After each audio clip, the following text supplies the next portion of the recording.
hatua kutoka moja hadi ambayo ni hatua moja, hatua kutoka noti moja hadi nyingine katika skeli.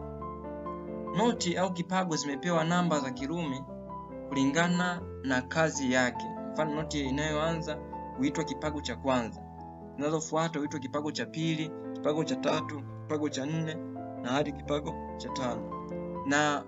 Na majina hayo na noti hizo zimepewa majina maalum kama ambavyo inaonekana kwenye table ifuatayo.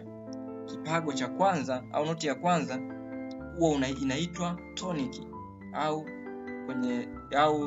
jina au solfeji linaimba do. Ya pili na do ndio noti ya msingi ambayo huonesha ufunguo au ngazi inapoanzia. Sio? Baada ya tonic tuna supertonic ambao pia inaitwa re. Baada ya re kuna mediant ambao pia inaitwa mi. Baada ya nne inaitwa subdominant au fa. Ya tano inaitwa dominant au so. Ya sita inaitwa submediant, mediant ambayo ni ya 3, submediant ni la au ya sita. Ya saba inaitwa leading tone au T, na ya nane huwa inaitwa octave au tonic kwa sababu ni sawa na tonic ambayo ni ya kwanza, lakini hutofautiana katika vimo vya sauti. Na alama hii hapa tunavyoiona ambayo ugeukia juu hutumika kuonesha kipago.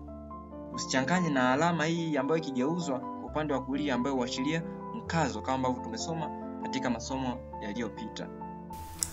Kama ni mara yako ya kwanza kutufuatilia, usiache kubonyeza alama subscribe na kisha alama ya kengele ili uwe wa kwanza kupata mafunzo yetu pindi yanapokuwa hewani. Mungu akubariki na uwe na wakati mwema.